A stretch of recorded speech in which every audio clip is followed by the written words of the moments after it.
In this episode of Cosmic Sponge, a man takes part in an intergalactic war for over 30 years. A pilot crashes his plane and is miraculously saved by a USO. For our main topic, we explore the history of the Necronomicon and other books of the dead with Jason Ruehl of the Esoteric Book Club.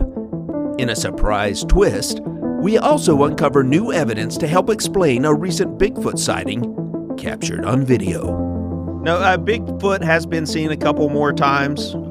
There's a few videos where they show a Bigfoot along the riverbank in several different locations. People are getting photos of me and it's not going well. Look, just because I got a shaggy hoodie doesn't mean I'm Bigfoot. It's that loping, knuckle-dragging walk you have, Jason. It's a genetic condition. I can't help it.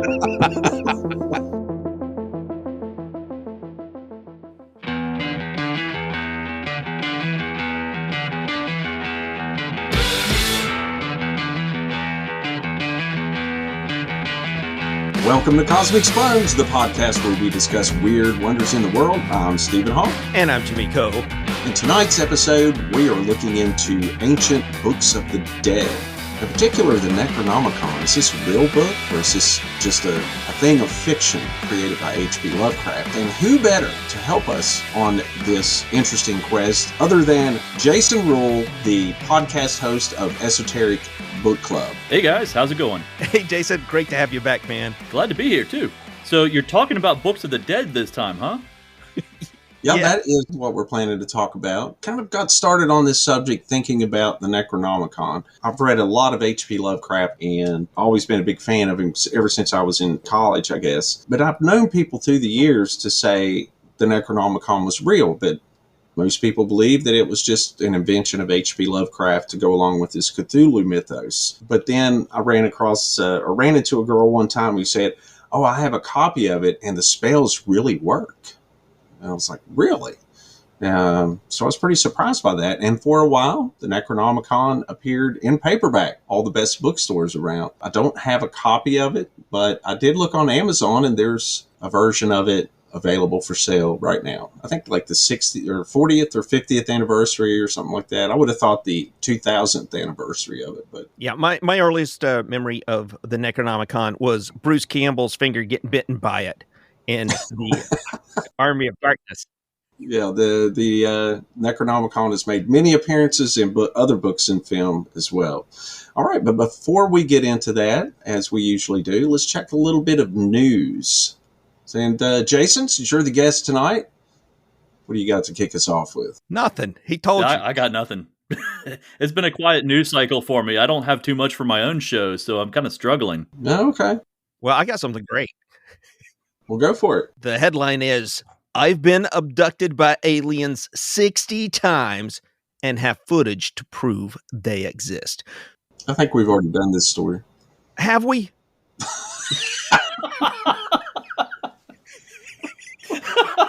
Is this a woman who's like a photographer? No. This just came out. It just came out a few days ago. Okay. All right. I'm sorry. Continue. There's so many people getting abducted, you can't keep them straight. But there was like a woman that took up photography in Great Britain during COVID, and then she started getting abducted. Oh, I remember her. Yeah. No, this is much better than that one. Okay. This is a large, out of shape, bald guy who was brought in to do military stuff for the aliens. Anyway, okay, all right. Russell Kellett has spent the last 30 years as a super soldier fighting in a war between different alien species. The 58-year-old has shared footage of what he claims is proof that there's life beyond the Earth. I think I saw this movie. Yes. Yeah, doesn't he fly an airplane up into the ship and blow it up? More than once, apparently, and he keeps coming back. So, yeah. He does look a little like Dennis Quaid. And anyway, so he discovers that after clearing out his files, he had some that included footage of bright lights in the sky. obviously alien. And to look at him, you would think that if you're going to get pulled into this interstellar war as a soldier, they have absolutely no weight requirements and they must have triple XL size spacesuits. No fat shaming here. I think it's great that they're accommodating. And they also don't care about whether or not you can pass the physical. So I think we're in good shape here. We got plenty of people on this planet, particularly in this country and others that could sign up for this war. I don't know who the good guys or the bad guys are. He's very fuzzy on the details. Well, we're humans, so we must be the good guys, right? We're fighting aliens. I mean, we're talking species survival here. Am I wrong? It seems to be that important, yeah. And he's been doing this for quite a while. He started when he was a kid riding home on his bicycle. He got warped up and immediately got trained in how to use a blaster. And he's been fighting Admiral Akbar. That's what the picture looks like. Looks like a squid-like fellow with fish eyes on the side of his head. And yeah, I think this is 15-foot-tall alien men is what he's been fighting. They look very much like Fish Dracula with sharp teeth. Are they related to Squidbillies? Yes, they are. They're Squidbillies from the planet West Virginia. Man, what's the rusty pickup truck version of a space shuttle? The space shuttle? Yeah. Now that it's retired, yeah, that seems accurate. I think I saw that over at Dulles in the Smithsonian, that new Smithsonian at Dulles Airport. They have one over there. I have another UFO story. Oh, great. The story comes out of Syracuse, New York. A former pilot from Fayetteville who believed he was once saved by an unidentified submerged object was convicted Wednesday, December 7th, of lying to the Federal Aviation Administration following a 2-day jury trial in Syracuse. 71-year-old Noah Felice was convicted in the United States District Court in Syracuse after a jury trial found him guilty of lying to the FAA after evidence was shown of an FAA application that stated he did not have a criminal history when that was not the case. Felix did actually have a criminal background, including 4 prior misdemeanor convictions that included 2 prior misdemeanor convictions of lying on state and local forms. So he was caught lying about lying. Right. And in fact, this has happened twice before. It took less than 3 days to prove the former pilot, who once said he was saved by bright lights or UFOs, was guilty. Felice was featured in a 2008 episode of the History Channel's UFO Hunters, where he firmly believed he was saved by a USO and was dead for 15 to 20 minutes before they found his body. Felice was flying a plane with his cousin Mark Anthony Felice off the coast of Catalina Island. When they crashed into the water, Felix said he survived, but his cousin was pronounced dead. Felix stated in the episode that he spotted an object just below the surface of the water that looked like a USO that engulfed the plane with a bright light, freezing the controls. In the documentary, the film crew, hosts, and Felix tried to find the plane that crashed near the island by scuba diving and testing a hypothesis in a lab. However, they concluded after searching the island waters that it had seemingly vanished and that UFOs might have taken the plane to hide the evidence. Only logical explanation. Of course it is. Right. But I do find it interesting. Here we have Catalina Island again. I believe this man, despite his questionable past. Right. Now, anyway, So sorry. Felix's faces sentencing. He could see imprisonment of up to 5 years and a fine of $250,000. So the moral of the story is don't lie on your application to the FAA. 3 times.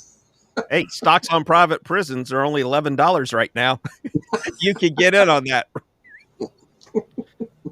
I'll be honest, when you started reading that is not the direction I thought that story was going to go. I thought he was going to be convicted of lying to the FAA about his USO observations. Right. But nope.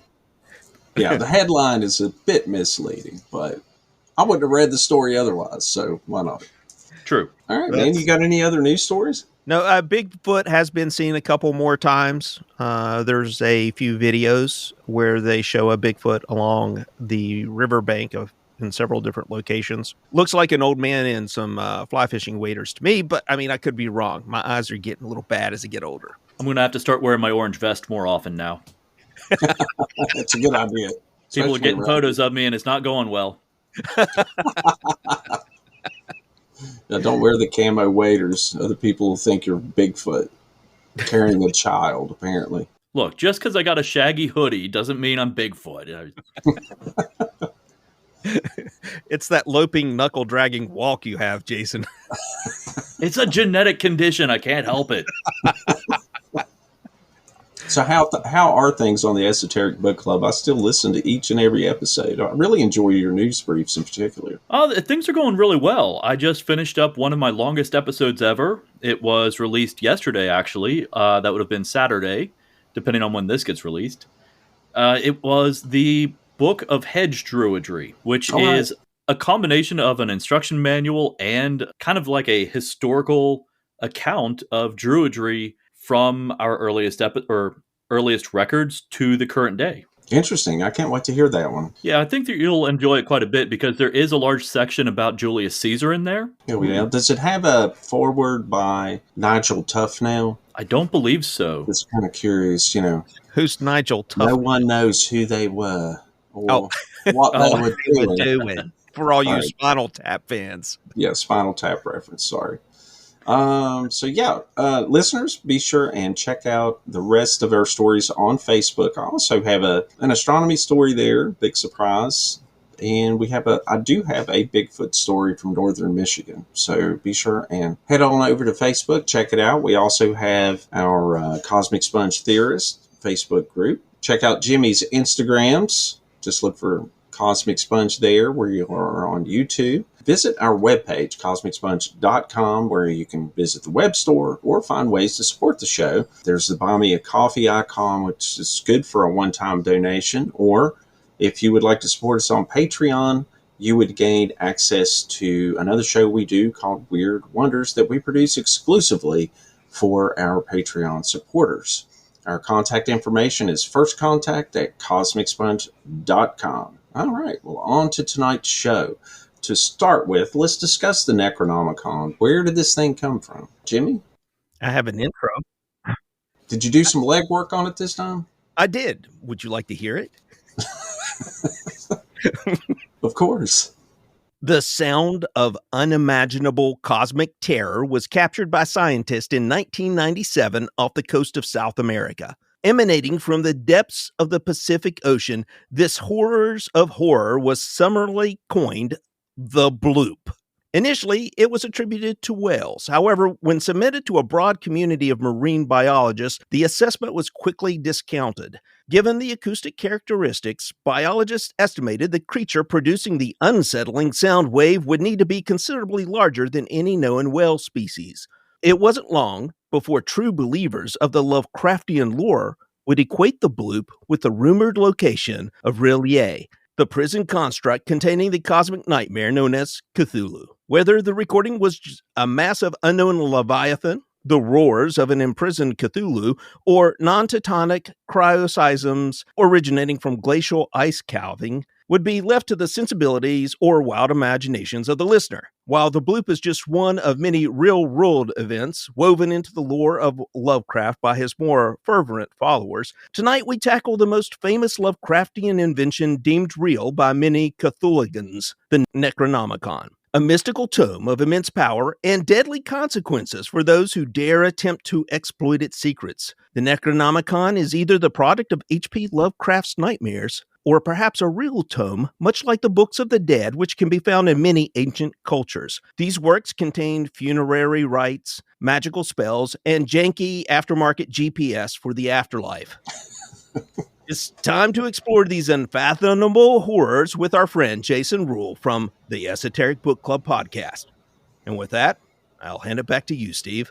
So, Jason, what do you know about the Necronomicon? Well, I know the Necronomicon initially was created by H.P. Lovecraft as sort of like a tribute to the Necronomicon that was discovered in ancient Egypt about the same time. So it is based on a real book, or I should say it's inspired by a real book, because the fictional account is nothing like the Egyptian Book of the Dead. Since then, we know that it has been, I guess, retroactively created through the spellcrafting community. So there is a Necronomicon out there on the market that you can get that has supposedly real spells in it. My favorite part, or my favorite depiction of the Book of the Dead, or at least the Necronomicon Ex Mortis, comes from Army of Darkness.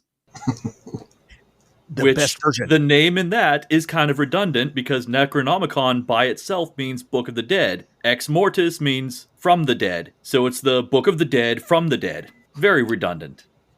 Well, maybe not. Maybe the dead wrote the book, so this is the Book of the Dead by the dead. You know, making it clear that, hey, these are dead authors here, not some living guy just trying to grab Not to be our confused with the Beetlejuice book, the Book of the Dead for the dead. Exactly. Yeah.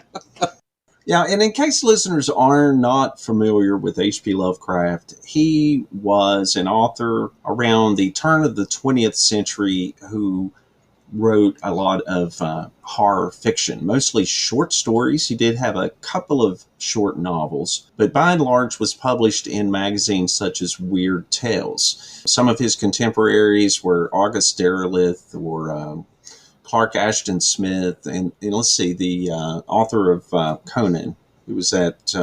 Robert Howard.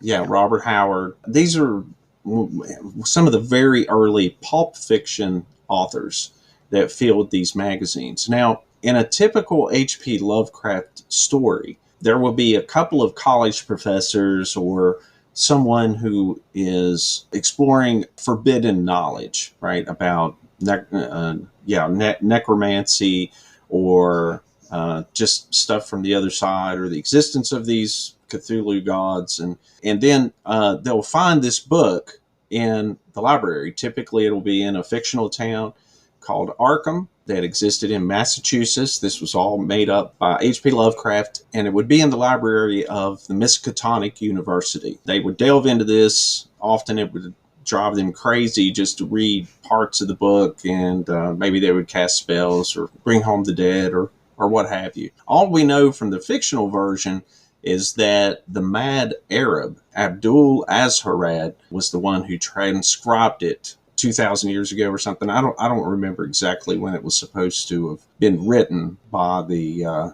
mad Arab. And of course, in his time, H.P. Lovecraft is well known to have been sort of a very much a xenophobe. So having an Arab produce this, let's not mince words. He was extremely racist. Right, and it's extremely racist. He made Hitler go, damn. Damn, little brother. Yeah, and he was a weird character because he was racist until he interacted with the people that he was biased against. He was very much a shut-in, and it was like he was just feeding off of the background information that he was gleaning from newspapers and stuff. But until he actually got out there and met people, he just continued repeating these racist ideologies until one day he's like, oh, okay, they're not that bad. Yeah, I actually met someone today. A real human being. Yeah. Someone who's not his mother. Yeah, exactly. I mean, you're absolutely right. H.P. Lovecraft was a very strange fellow who was married, but ended up moving back home to live with his mother after a very short time. But he kept a very robust correspondence of letters to other authors and other friends. So that's how most people know about his personal life, is just from reading the letters. He was sort of the grandfather of modern horror as we read it, and I still love to read his stuff. Although I think it's been pointed out by other authors that of all the millions of words of fiction that he wrote, very few are dialogue. And I think that just goes to show of him not being around people very much. He didn't incapable of carrying on a conversation. If you read his stories, they have beautiful descriptions and very in-depth and vivid imaginations, but very little dialogue. And even the dialogue he wrote was very stilted. Yeah, was the first book that the Necronomicon was mentioned in The Hound? Was that the first? Because I haven't read a lot of his works, but I did read The Hound. I don't remember. I'm not sure offhand. I think it's mentioned in there, and I think that might be the earliest work. It's a great story because it's about a couple of grave robbers who set up this museum of death. Spoiler alert. Yeah, sorry. It's great. And they decide to go rob the grave. They travel a great distance to rob the grave of another grave robber who died. And it's in there that they find the Necronomicon. Can't remember if it's the Necronomicon or an amulet, but there's a book in there too. It's part of the story. I remember that. It's a great little story. I think that was the first time. On Wikipedia, it just says that the Necronomicon is mentioned in a number of Lovecraft's short stories and his novellas, At the Mountains of Madness and The Case of Charles Dexter Ward. I love that story. I like both of them, but Charles Dexter Ward is really good. However, despite the frequent references to the book, Lovecraft was very sparing of details about its appearance and contents. Oh, here it is. Yeah, it was first mentioned in Lovecraft's 1924 short story, The Hound. Yeah. Oh, okay. There you go. That was from 1922. So great story. So if you ever get a chance to read that one, I enjoyed it quite a bit. I don't remember much of it because it was 20 years ago, but I remember it did capture my imagination of traveling to these far lands and under a full moon digging up this corpse and finding it laying there, clutching this. I think it was clutching an amulet or something. But yeah, it's a great story. You read very much H.P. Lovecraft, Jason? I actually own his complete collection. It's been a while since I've read through it, but I do like his work. Mm-hmm. It's not the easiest to get through at times, but I agree. No, it's not. I feel like his mythos and everything built around his stories and what people have done with it since then is more engaging than the actual original stories. And that was his desire from the beginning. He was a world builder. So he wanted other people to write about his stuff. So he would construct these pretty elaborate backgrounds for all of his stories and his books and his creatures, and then hand that out to the public with the hope that they would contribute to it. He even wrote a background on the Necronomicon. I was going to say, and many authors did use his mythos and the Necronomicon in their own works, contemporaries of his, and he was perfectly fine with that. And that seems to have been a common thing then, too, because, like, The King in Yellow was not his creation. I don't recall the name of the author who created that, but H.P. Lovecraft ended up using that in his own mythos. Have either of you read that story? I have. It's been a while. That's Robert Chambers wrote that. Is that right? Yeah. 1895. Yeah. Oh, that's when he was first. Yeah, the King in Yellow is a book of short stories by American writer Robert W. Chambers. Yeah. First.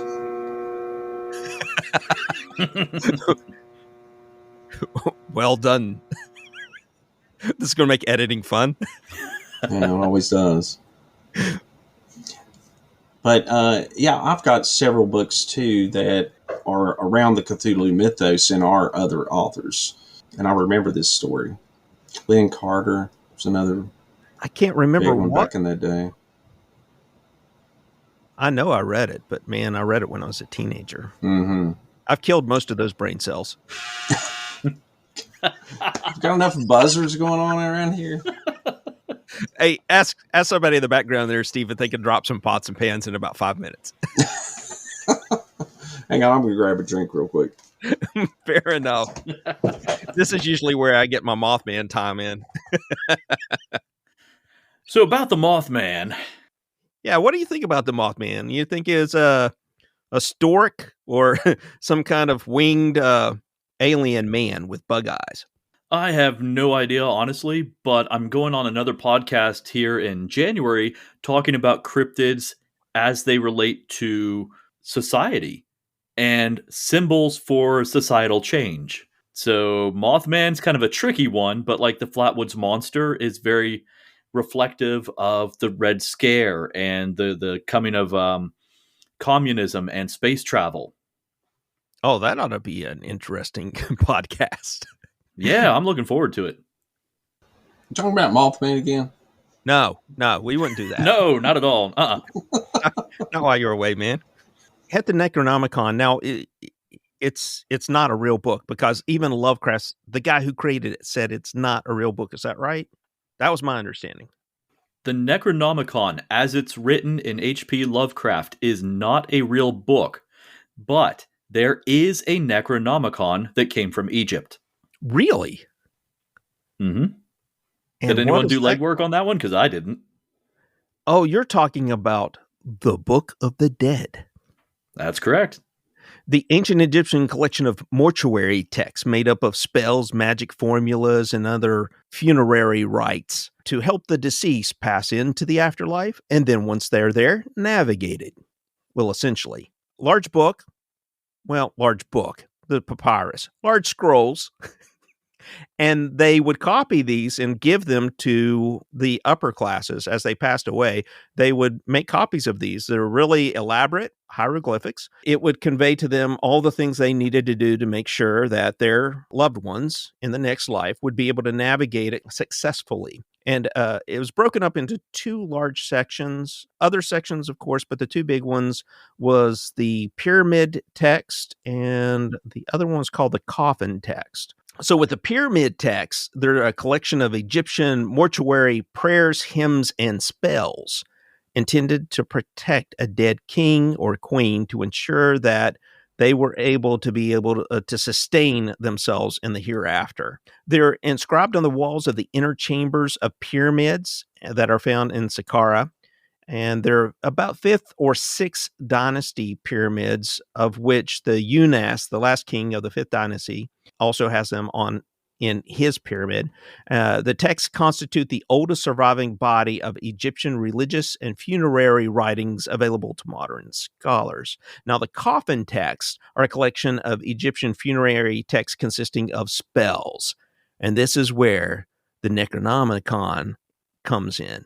This is where you would get all of those things that would allow you to cast spells in order to control the demons that were coming to make your life miserable. Also had magic formulas, and all these were painted on the coffins themselves. Was this before or after they sucked your brains out through your nostrils? It depended on who you were and how much they did or did not like you. So, okay. I mean, yeah, if they didn't like you, they would be etching this stuff in and telling you what they were going to do to you while you're sitting there going, this doesn't sound good. I don't think I'm going to survive this one. I'm not dead yet. Just get on the card. It'll be fine. You're not fooling anybody. Could you help me with this one? I feel happy.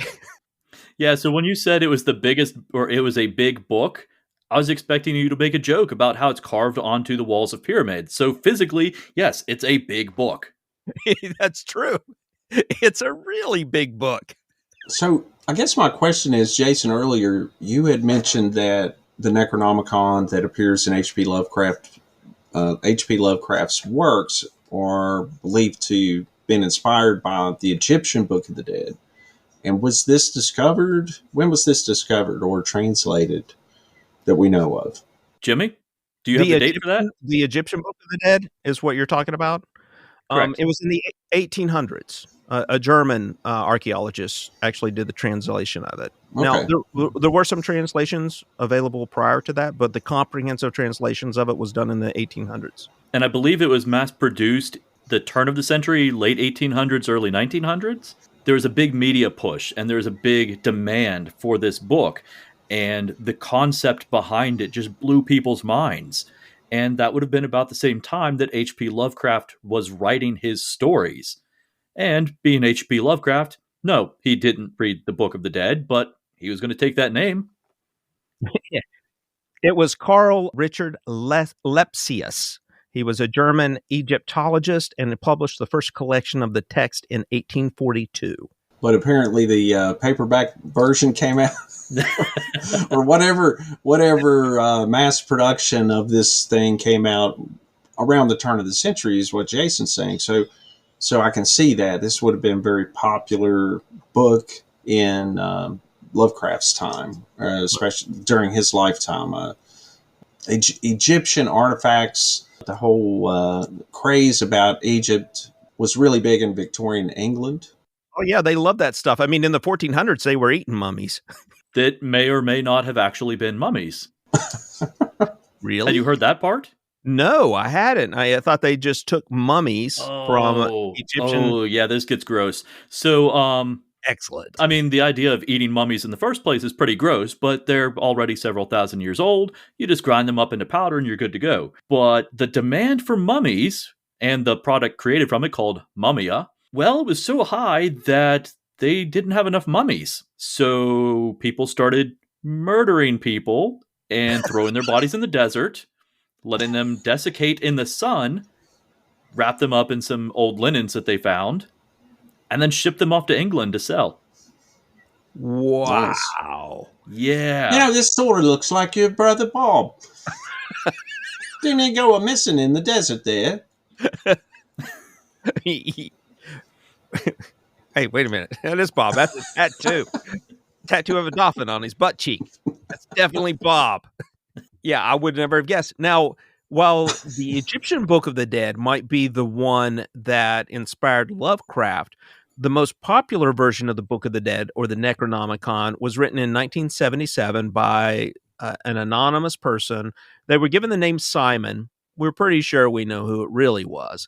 He produced a book that had real spells in it, and he lifted those spells off of historical text taken from real archaeologists that were doing real work. He just lifted their stuff, and it's basically spells of protection, mostly from Samaria, Acadia, the various peoples at that time that sort of lived in Samaria. And then, because Samaria, while it existed for a long period of time, there were a lot of different groups that laid claim to that area. So it was all those various cultures, all those spells were lifted up, put into this volume that was released in 1977. And our modern Necronomicon is actually really a book of spells. I'm going to have to check that out. Yeah, the author that is most likely believed to be Peter Levenda, who has published other books in the cult genre, and I believe, I'm trying to find it here, his name appears on the... Oh, yeah, the Library of Congress has him down as the person, so he wasn't hard to track down. No, I mean, it's who owns the copyright to it. I'm going to have to look into this. Was he also into Thelema? Yes. Okay, that makes a lot of sense now. Yes. Okay. So he would have been a follower of the teachings of Aleister Crowley. Exactly. Yes. Matter of fact, I think they tried to make some kind of connection between Aleister Crowley and this other character and Lovecraft, and that they were psychically connected, and this information that they were getting is real from the cosmos, and then translated through them. They're the filter for which it is brought down to a level humans can understand and then put into their works. And so it's real. I mean, if you're talking to some of these Cthulhugans, I love that Cthulhugans. That was first. That idea was first put forth by occultist Kenneth Grant, magician, poet, novelist, writer. I might be getting that mixed up, Jason. He's probably the one I'm thinking of, not Peter. No, he's the one who published. Peter Levenda's who published the book, but he also published some other books on the occult, in particular on the history of occult, looking at the Nazis and their connection to occult was the subject of some of his books. Right. What I meant is that Kenneth Grant is the one I think who was the Thelmic person I was thinking of, and not Peter. So I'd have to go back and look at Peter to see. It wouldn't surprise me if he was involved in that. But yeah, I was getting those confused. Kenneth Grant's the one who was the Thelmic guy. So you were talking about how people are suspecting that Aleister Crowley and H.P. Lovecraft and all these guys at that time were basically channeling real information, which isn't too far out of the realm of possibility if you look at other examples. Like we mentioned Robert Howard before with Conan, right? Mm-hmm. Well, Robert Howard said that his first Conan story was narrated to him by Conan himself, who stood behind him at the typewriter with his hand on his shoulder, basically, squeezing his shoulder, being like, no, that's not right. Say it this way. Yeah, he was plagued by demons, that man. Yes. Heavy drinker, too, wasn't he? It would not surprise me. I don't recall offhand, but yeah, turn of the century, good chance of that. Yeah. Yeah, he was also a man who apparently lived with his mother, and I think the day of his mother's funeral, he committed suicide at like the age of 31. Kind of a strange dude. Although I do love that first story, Conan. I used to read a lot of that when I was in high school and stuff. Yeah, the Phoenix and the Sword, I believe, right? The story I remember is the origin story where he's a small boy. I don't remember the name of it, but then he's, I guess, raised as a slave or something. But he escapes and he goes into that cave where there's a sword and some other things. And it looks like a king, the skeleton of a king on the throne. You guys remember that? Yeah, it sounds like that's the story that inspired the movie. Well, it is. The difference is, spoiler alert, in the movie, he grabs the sword, this ancient sword, and the skeleton moves, but it just kind of crumbles over, right? But in the story, the skeleton becomes animated, and he has to defeat the skeleton. So I was a little bummed out that didn't happen, but I imagine the special effects just wasn't there for it. And just watch Northman, you'll get it. 1982 or something like that. Sometime around there, yeah. Yeah. Yeah, Milius did a great job with that film. Although I like that movie. I think it's cool. It's a great film. Do you want to live forever? Yes. Yes, I do. I mean, jumping off a tower filled with serpent cultists is not the best way to live forever, but, it's a good start. Yes. Naked. Yeah. Serpent cultists. We see what you remember from the film. Yeah. I'm like, what? He's jumping out? I mean, yeah, they're naked, but they also have knives. So, win some, lose some. There is that. And then one of them becomes a snake, right? Also Doom himself becomes the serpent. Then James Earl Jones or something becomes a snake. Yeah. I think. Yeah. Yeah, creeped me out. I couldn't watch him for years after that. I don't care what he was in. I mean, Field of Dreams, I saw a snake. It didn't matter. Every time I saw him, snake. And the most disappointing part about that whole scene is it was really cool watching him turn into a snake, but he did it so he could run away. It never went anywhere in the story. He just turned into a snake, escaped the tower, and that was it. Yeah, it'd been really cool if he'd have hinged his jaw down and ate somebody. Right? Yeah. Yeah, I mean, why waste that moment? I guess, you only have so much money for the film stock, so. Yeah, you only have one rubber snake budget, so, use it where you can. So we don't really know a whole lot about this supposed book. I did pull it up on Amazon, and I noticed it's the 31st year, what is commonly known as the Simon Necronomicon. It's only a hardback for about $60 if anyone's inclined to get it. I believe it is available for free on the Kindle. I would be afraid to download it, though. I'm afraid my Kindle will burst into flames or something. So, well, you have to say the 3 magic words.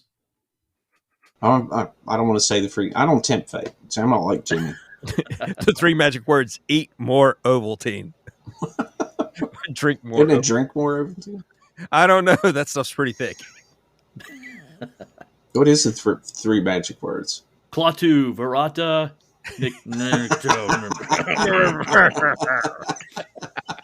What? I said the words.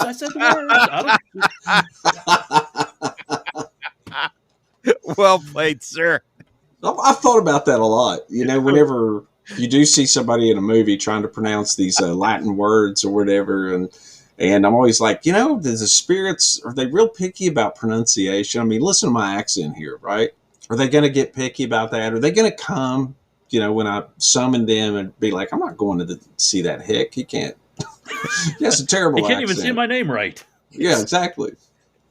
You know where those words come from, right? Yeah. No. I mean, Those Army 3 of words. Darkness. Well, that was the second time they were used. Originally, those 3 words came from the Day the Earth Stood Still, the old black and white version. Oh, that's Oh, right. yeah. That's right. And if I remember, Klaatu was the robot's name. It was. There's also a great band from the 70s called Klaatu that they mistook for the Beatles. The first album is fantastic. You should check it out. Crickets. Sorry, I'm just not a fan of the Beatles, so it's like, oh, okay, yeah. Okay, sure. yeah, cool, man. Book of the Dead. So there is another Book of the Dead besides the Necronomicon, the Egyptian Book of the Dead, and the Simon's Edition Book of the Dead. And it's not actually called the Book of the Dead. That's the common name for it. It is called Bardo Thodol, although I've also seen it pronounced Bardo Thogal. Either way, it is Tibetan, and it translates to liberation through hearing during the intermediate state, which is very descriptive, but means absolutely nothing. Intermediate, does their religion have reincarnation sort of thing? Like it's Absolutely. And that's exactly what the book is about. It is an instruction manual very similar to the Egyptian Book of the Dead, and it helps you leading up to the death state, helps you transition to the Bardo, which is the intermediate state between life and rebirth. And here's where it gets a little weird. The final part right before rebirth. Oh, so it's not weird? Oh, no, it gets really weird. So leading up to this, it's a bunch of meditation, it's mantras, it's what to expect. You see that light at the end of the tunnel, you're supposed to go to that, and you have a reflection on your life, but then you also get to see what reality really is outside of the confines of a human body. A video game. Right. Basically, you're looking at the code. It's pretty interesting. And then right before you're reborn, you are kind of punished by watching a bunch of people bang in order to conceive your new body. Holy crap. And it's Like your kind of mom like and dad? No, it's not even that. It's like you watch a bunch of different possibilities, and it's like whoever can get there first gets your reincarnated soul. Oh, please, trailer trash. Couple, stop, slow down. Put on a baseball game. It's like, no, I want the doctor, not the doctor. No, not the trailer. Ah, crap. I swear to God, this sounds like the hippie version. It's like the Timothy Leary version of the Necronomicon. Well, there's a reason for that. It is sort of accurate, but not really. So we have to back up. This was initially translated and released in 1927 by Walter Evan Wentz. He named it the Tibetan Book of the Dead because of the popularity of the Egyptian Book of the Dead. He didn't translate it. He transcribed it after it was being translated by two other Tibetans into English, and then he kind of modified it a little bit. Added the sex part, right? Am I right? Honestly, maybe. It's hard to say, because Evan Wentz didn't know anything about Tibetan Buddhism. What he knew about was theosophy and Vedic beliefs. So he had a little bit of information from India and a bunch of made-up stuff from Helena Blavatsky. Oh, our lovely psychopath. Yes.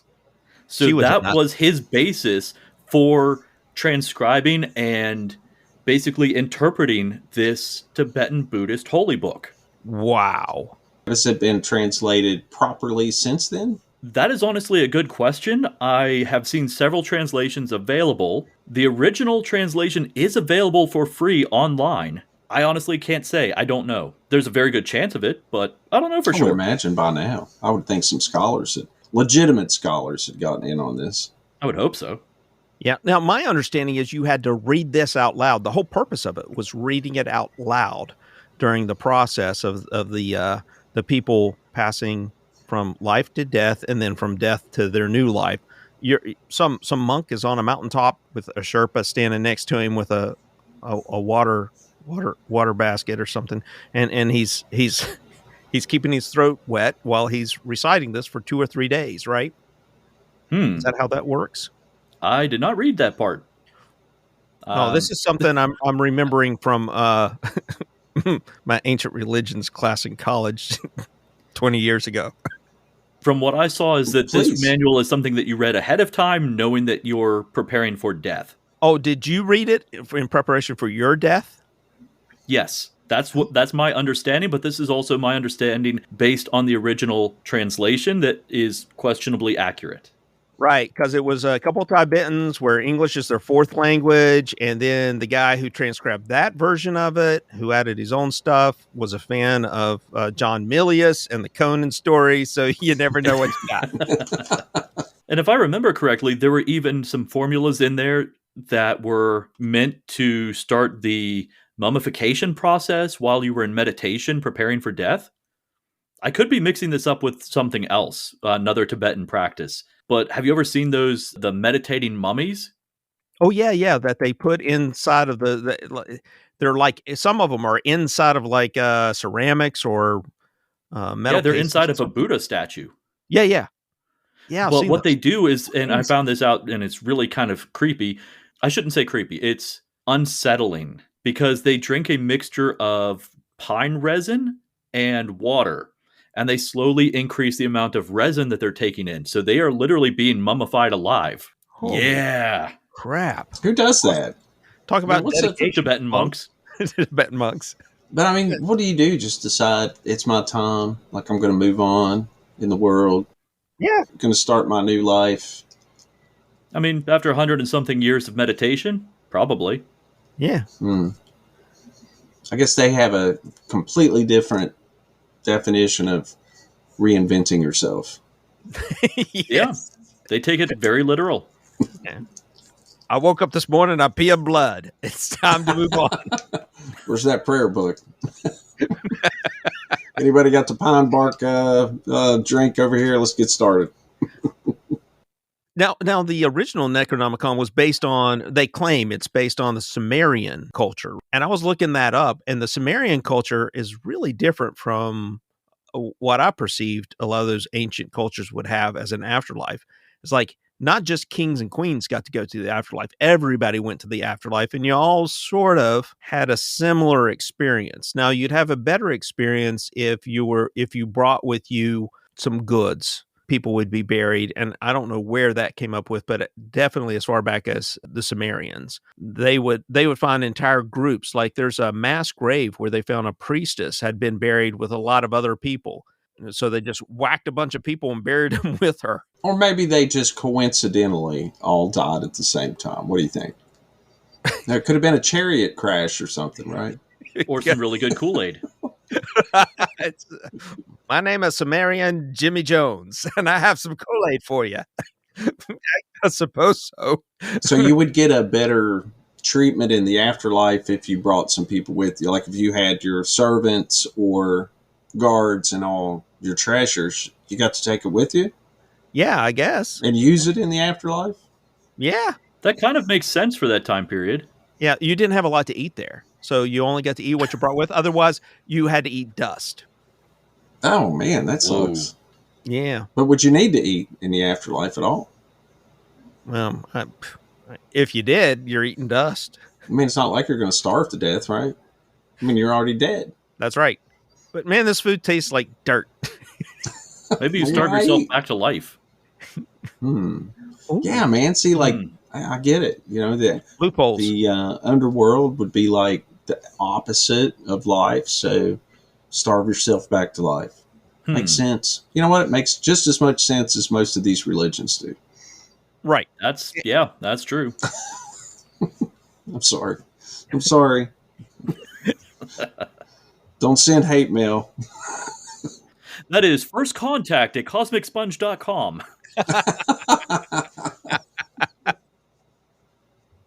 So the big question is, at the end of the day, do you really believe that the Necronomicon is a real book?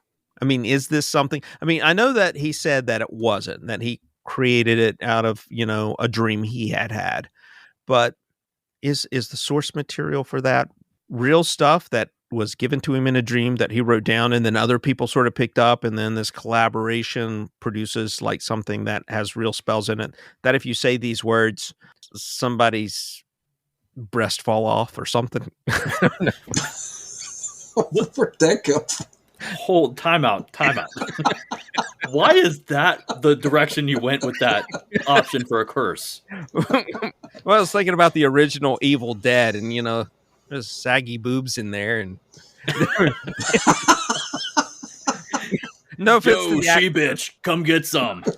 right. You know, that old lady in the Army of Darkness. I mean, she was pretty Yeah, cute. at the S Mart. Yeah, I get it.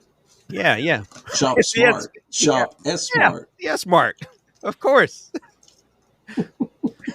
So my take on this is that no, it wasn't a real thing, but it did create a real thing. Sort of like how in Star Trek we saw the tricorders, and about 20 years later we had clamshell flip phones that are basically the same thing. Oh, gotcha. There's been a lot of scientists that said they were inspired by watching Star Trek when they were young, like the ion drive was mentioned in Star Trek, and I remember that we use them on spacecraft now. It's an electric propulsion device, and I remember that scientist specifically hearing about it the first time on Star Trek. The flip phone, iPads, touchscreens in general. But do you think that if you read some of these things from this, you might get raped by a tree or what is it with you I mean, tonight, if you mispronounce it, but this is stuff from the Evil Dead. This is stuff from the Evil Dead that I'm worried about. I mean, if this is a real book that came into existence because Robert E. Howard thought this thing up and then they made this real book and then they start doing all of these incantations. I mean, do I have to stay away from cabins in the woods? Which is probably a good thing to stay away from anyway. I do go camping. I mean, on the plus side, you get a really cool chainsaw for a hand. That is something I hadn't considered. Evil Dead Part 2. Yeah, I sort of like that. I could go for a chainsaw hand. Plus, you get a fun adventure back into the Middle Ages. So, you know. Oh, yeah. If any one of you medieval primates so much as lays a finger on me. That's a great movie. Listen up, you primitive screwheads. This is my boomstick. It's a great film. Oh, I've seen that movie way too many times. Ditto. Oh, haven't we all?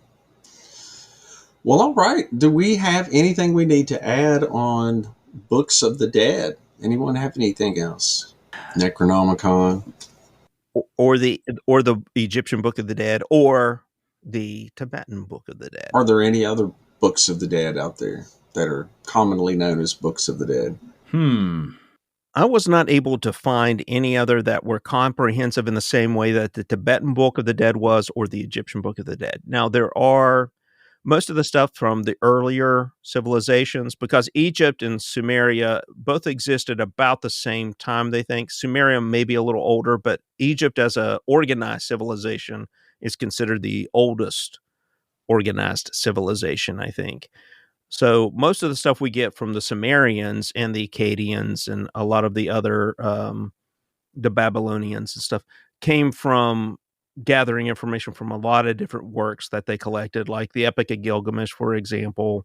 They pulled some of the stuff out of there to get an idea how they viewed the afterlife. Ishtar's descent to hell, or the netherworld is what they called it, and it wasn't a place of fire and brimstone. It was just a place where dead people sort of shuffled around and ate dust. Her descent through 7 gates is another story that they were able to find and recollect. So I don't know that there's any other comprehensive books about the dead, other than the Necronomicon, the Egyptian Book of the Dead, and the Tibetan Book of the Dead. Yeah, your description of the underworld sounds very much like the underworld in Greek mythology. It also sounds like downtown D.C.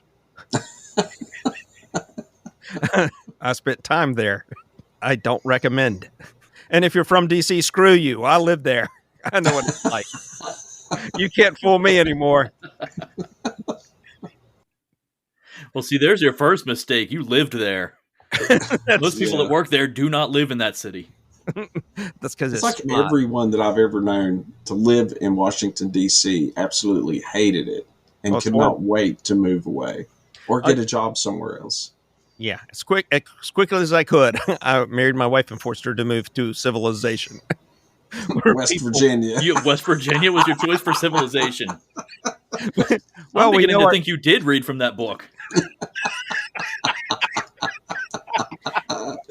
That's what happens when you pronounce it Klaatu, Verato, Nicto.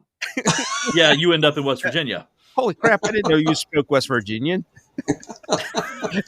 Wow, he's bilingual. This is going to be a weird episode. Oh, God, yeah. Well, all right. I think it is probably a good place to wind this one down. Jason, appreciate you coming on the show so much. It's always a lot of fun to have you on the show. Tell listeners a little bit about your podcast. Well, if you like all this weird talk about spells and magic and raising the dead, check out Esoteric Book Club, because I do 2 episodes a month. One is on a weird book like this, and the other one is a news broadcast. So, yeah, you get a little bit of both worlds there. Yeah, it's a great show. So be sure and check it out, listeners. Any kind of contact information you would like to leave, Jason? Well, you can find Esoteric Book Club on Facebook, Instagram, have a Patreon under Esoteric Book Club, or you could just find esotericbookclub.org, and you can stream all my episodes directly from the website. Awesome. All right. Jimmy, what do you got? Anything? No, I'm 3 glasses in, and I'm doing good. I'm feeling good. All right. Thinking about calling off tomorrow. All right. So I guess this is a pretty good place to wrap this thing up. But before we get out of here, I would like to remind everyone to please rate and review the podcast wherever you listen. It helps other people find the show. Be sure to check us out on Facebook, Instagram, and YouTube.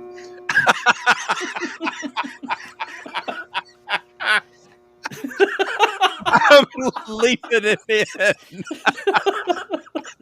The buzz. Struggling with the buzzes in my house tonight. Oh, man. Drop some pots and pans. Please visit our webpage at cosmicsponge.com. There you can find the web store and ways to support the show. Our contact information is firstcontact@cosmicsponge.com. Jimmy, did I leave anything out? No, I think we covered everything. And we even added a buzz. Yeah. It's all good. And Jason, thank you so much for joining us on the show tonight. I want to do it again real soon. Absolutely. Thanks for having me. All right. This is Stephen Hawk signing out. And we'll see you next week. And Jimmy Code, keep your eyes to the skies and your feet on the ground. See you next week. And Bearded Weirdo Jason, remember, stay weird. Speaking of weird, this has got to be one of the weirdest episodes we've ever recorded. Yeah. Not a doubt. I don't know about that Tibetan thing, seeing naked people right before you're born. No wonder you forget everything when you're born. It's like, oh my God, I just see my parents making it. I'm born with trauma. Yeah, exactly. And you have trauma before you're even born. If I'm reading this correctly, that was part of your punishment, is being forced to watch all of this. Like, it's part of your karmic buildup that you're relieving. Watching other people having sex. Yeah. Making babies. It's like, hey, you were bad in the previous life, so we're going to make things really awkward for you for about 5 minutes. But I was really good. Why do I have to watch this movie? I don't want to see it. And I watch the Disney film all the time, and you just come and get me when it's time. I mean, there's worse things. It could make you listen to Katy Perry. I don't even know what that is. I know who she is because I saw her on a Sesame Street episode wearing a revealing top. Yeah, that was super awkward. Yeah, it was. I felt offended, but at the same time, pleasantly surprised. All right, let's get out of here, guys. See you next time. Good night. Night. That's all for this week's episode of Cosmic Sponge. Please don't forget to rate and review us wherever you listen. It helps others find the show. If you have any questions or have a story you'd like to share, you can contact us using our email account at firstcontact@cosmicsponge.com. If you'd like to support the show, consider becoming a Patreon at patreon.com/cosmicsponge, where you get access to exclusive content, including our Weird Wonders, news, and stories released every week. To explore everything Cosmic Sponge has to offer, including other ways to support the show, head on over to our website at www.cosmicsponge.com. Thanks again for listening, and we'll see you next week.